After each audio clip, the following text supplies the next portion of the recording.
అందరికీ నమస్కారం. Welcome to Kishore's view. ఈ వీడియోలో మనము సుప్రీంకోర్టు ఈ మధ్యకాలంలో ఒక జడ్జిమెంట్ ఇచ్చింది. ఈ నెల 3వ తేదీన ఒక జడ్జిమెంట్ వచ్చింది. అదేంటంటే ఆన్లైన్లో మోసపోయే వాళ్ళు చాలామంది ఉన్నారు. రకరకాల ఓటీపీలు చెప్పమని లేక ఇంకో విధంగా ఏదో ఆశలకు పోయి ఆన్లైన్లో రకరకాలుగా మోసపోయే వాళ్ళు ఉన్నారు. బ్యాంకులో డబ్బులు మనకు తెలియకుండానే అవి వెళ్ళిపోతాయి. బ్యాంక్ అకౌంటు మొత్తం ఖాళీ అయిపోతాయి.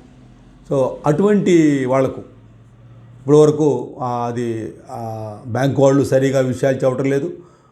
మరి కస్టమర్స్కి సరిగా తెలియదు. ఒక్కొక్కసారి బ్యాంకులో పోయి చూడగానే అకౌంట్ ఖాళీ అయినట్టుగా అనిపిస్తూ ఉంటుంది. ఒక్కోసారి మెసేజ్ వస్తుంది. సో ఇటువంటి విషయాలు మరి కోర్టు దృష్టికి వచ్చినప్పుడు సుప్రీంకోర్టు ఒక బ్రహ్మాండమైన జడ్జిమెంట్ ఇచ్చింది. మనము ఈ కేసు పూర్వాపరాల్లోకి వెళితే పల్లబ్ బౌమిచ్ అనే ఒక అతను ఉన్నాడు. ఇతను గౌహతి హైకోర్టులో ఈ కేసు జరిగింది. అసలు ఏంటంటే ఈ పల్లబ్ అనే అతను ఆన్లైన్లో ఒక Louis Philippe international brand company ఉంది కదా, మనందరికీ తెలుసు. లూయిస్ ఫిలిప్ షర్ట్స్, ప్యాంట్స్ ఇవన్నీ ఉన్నాయి కదా. ఈ ఆన్లైన్లో ఆయన ఒక బ్లేజర్ పర్చేజ్ చేశాడు. ఈ బ్లేజర్ పర్చేజ్ చేసి 4,000 రూపీస్కి ఆయన పర్చేజ్ చేశాడు. ఆన్లైన్లో అది వచ్చింది. ఆన్లైన్లో వచ్చినప్పుడు ఆయనకి అది నచ్చలే. బహుశా సైజ్ డిఫరెన్స్ కావచ్చు, కలర్ ఆయన అనుకున్నది కాకపోవచ్చు, ఏదో జరిగింది అని నచ్చకపోతే ఆయన వాపస్ పెట్టాడు, రిటర్న్ పెట్టాడు. దాన్ని రిటర్న్ పెట్టిన తర్వాత ఏమైందంటే ఈ రిటర్న్ పెట్టిన విషయం అది వేరే ఈ ఫ్రాడ్స్టర్స్ ఉంటారు కదా, ఆన్లైన్లో మోసాలు చేసేవాళ్ళు, వాళ్ళకంట పడింది ఈ విషయం, ఈ మెసేజ్ రిటర్న్ పెట్టిన విషయం. ఎలాగో జరిగిందంటే ఇది ఆ టైంలో ఈ లూయిస్ ఫిలిప్ వాళ్ళ వెబ్సైట్ హ్యాక్ అయింది. సో హ్యాక్ అయ్యేసరికి వీళ్ళ చేతిలోకి వచ్చేసింది. అది వాళ్ళు రెక్టిఫై చేసుకునేసరికి కొంత టైం పట్టింది. ఈ లోపల జరిగిన విషయం అన్నమాట ఇది. అప్పుడు ఏమైంది, వేరే ఫ్రాడ్ చేసే వాళ్ళ చేతిలోకి వెళ్ళిపోయింది అకౌంట్. అప్పుడు ఇతనికి ఈ పల్లబ్ అనే అతనికి వాళ్ళు ఫోన్ చేసి, మీరు మా యొక్క యాప్ ఒకటి ఉంది, ఆ యాప్ డౌన్లోడ్ చేసుకుంటే మీరు అప్లై చేసుకున్నారు కదా, మీ 4,000 రూపాయలు వాపస్ చేయమని, మీరు ఆ యాప్ డౌన్లోడ్ చేసుకోండి అని చెప్పి వాళ్ళకి ఫోన్ చేసి చెప్పారు. ఆయన ఆ యాప్ డౌన్లోడ్ చేసుకున్నాడు. యాప్ డౌన్లోడ్ చేసుకుంటే దానిలో ఏమైందంటే, యాప్ డౌన్లోడ్ చేసుకున్న కాసేపటికి ఆయన బ్యాంకు ఖాతాలో 94,000 చిల్లర అమౌంట్ ఆయన బ్యాంక్ ఖాతాలో ఉంది. అప్పటికే ఆ 94,000 డబ్బులు దాంట్లో నుంచి బ్యాంకులో నుంచి వెళ్ళిపోయినాయి ఆయనకు తెలియకుండానే. ఆయనకి ఓటీపీ వచ్చింది. ఆ ఓటీపీ వస్తే కూడా చెప్పలేదు. వాళ్ళు మరి ఏ రూట్లో దాన్ని చేశారో ఓటీపీ చెప్పకపోయినప్పటికీ ఆయన చెప్పలేదని చెప్తున్నాడు కోర్టులో. బట్ డబ్బులు అయితే మాత్రం 94,000 రూపాయలు చిల్లర డబ్బులు అవి పోయినాయి. అయితే 94,204 రూపాయలు 80 పైసలు, అంటే బ్యాంకులో ఏవైతే ఉన్నాయో అవి మొత్తం కూడా పోయినాయి. పోయేసరికి వెంటనే ఏం చేశాడంటే ఇతను బ్యాంకుకు పోయి బ్యాంకులో కంప్లైంట్ చేశాడు. ఇట్లా ఆన్లైన్లో నేను ఇట్లా చేశాను, అది నా అకౌంట్ మరి ఏం జరిగిందో తెలియదు, నా డబ్బులు మొత్తం పోయినాయి అని. వాళ్ళు మేమేం చేయలేమండి దీనికి, మీరు ఓటీపీ చెప్పుంటారు, మాకేదో చెప్తున్నారు స్టోరీ, మీరు ఓటీపీ చెప్పుంటారు, బహుశా ఏం జరిగింది తెలియదు, దాని మీద మేమేం చేయలేమని బ్యాంక్ వాళ్ళు చేతులు ఎత్తేసారు. వెంటనే ఇతను ఏం చేశాడంటే పోలీస్ స్టేషన్లో పోయి కంప్లైంట్ ఇచ్చాడు. అక్కడ ఒక పోలీస్ స్టేషన్ కూడా ఉంది. ఆ పోలీస్ స్టేషన్లో కంప్లైంట్ ఇచ్చాడు. జలూక్బరీ పోలీస్ స్టేషన్, అక్కడ ఎఫ్ఐఆర్ కూడా చేశారు. ఇది నంబర్ అయింది. ఇది 18/10/2021 ఈ కంప్లైంట్ కూడా ఆయన లాడ్జ్ చేశాడు. ఇట్లా నాకు జరిగింది అని చెప్పి. సో ఎప్పుడైతే కంప్లైంట్ లాడ్జ్ చేశాడో సరే అది ఇన్వెస్టిగేషన్ జరుగుతూ ఉంది. ఇక ఈ బ్యాంక్ వాళ్ళు ఏమో ఏం పట్టించుకోలేదు. అప్పుడు ఈయన ఏం చేశాడంటే రిజర్వ్ బ్యాంక్ గైడ్ లైన్స్ ఏమైనా ఉన్నాయో దీని మీద ఏందని ఇతను మరి అడ్వకేట్ని అడిగాడో ఎట్లా జరిగిందో తెలియదు. ఇతను ఆ రిజర్వ్ బ్యాంక్ కొన్ని గైడ్ లైన్స్ ఉన్నాయి, దాని ప్రకారం ఏం చేయాలంటే అంబుడ్స్ మ్యాన్ ఉంటారు. ఆ అంబుడ్స్ మ్యాన్ అంటే బ్యాంకుకి ప్రజలకి ఒక అనుసంధానకర్తలాగా, అంటే లైక్ జడ్జి ఆయన ఉంటారు. ఆయన దగ్గర మీరు అప్లై చేసుకోవచ్చు అని ఎవరో చెప్పారు. వెంటనే అంబుడ్స్ మ్యాన్కి ఆన్లైన్లో బ్యాంకింగ్ అంబుడ్స్మ్యాన్కి ఆయన లెటర్ పెట్టాడు. లెటర్ పెడితే బ్యాంకింగ్ అంబుడ్స్మ్యాన్ ఏం చేశారంటే కొట్టేశారు కేసు. అంటే ఇది నువ్వు ఆన్లైన్లో నువ్వు ఓటీపీ చెప్పుంటావు, ఆ నంబర్స్ దానికి సంబంధించి నువ్వే రివీల్ చేసావు కాబట్టి నీకు బ్యాంకు రెస్పాన్సిబుల్ కాదని చెప్పి కొట్టేశారు. దాని మీద ఈయన హైకోర్టులో కేసు వేశాడు. ఎవరో ఇతను ఈ కేసు వేస్తే పల్లబ్ అనే అతను ఈ హైకోర్టులో కేసు గౌహతి హైకోర్టులో ఆయన రిట్ వేశాడు. రిట్ వేస్తే ఆ రిట్లో ఈయనకు అనుకూలంగా ఆర్డర్ వచ్చింది. ఏమనంటే ఈ బాధ్యత అంతా కూడా బ్యాంకు తీసుకోవాలి. ఎందుకంటే బ్యాంక్ ఎందుకు తీసుకోవాలని చెప్పారంటే దానిలో ఆర్బీఐ 6/7/2017 కొన్ని గైడ్లైన్స్ ఇష్యూ చేసింది. ఇది మనకు ఏ బ్యాంక్ వాళ్ళు కూడా చెప్పరు. ఇవి అది ఎప్పుడు 6/7/2017లోనే ఇష్యూ చేసింది. ఆ దాని ప్రకారం ఏంటంటే అక్కడ క్లాజు 10 ఆ తర్వాత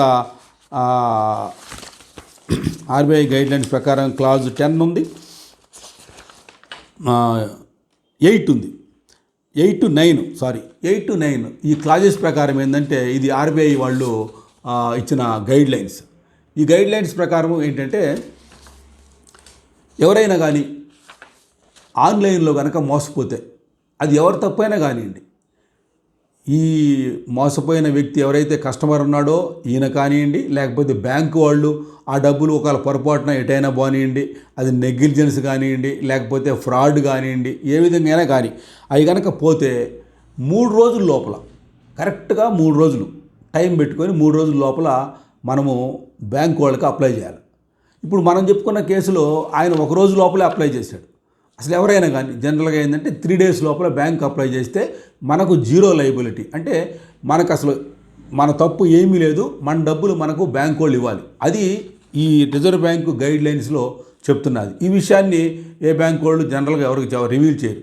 ఈ చెప్పకపోవడంలో మనకేం తెలుస్తుందంటే ఒకవేళ పొరపాటున డబ్బులు పోతే మనం ఏమనుకుంటామంటే ఇక పోయినాయి కదా రిటర్న్ వస్తాయి అనుకుంటాం.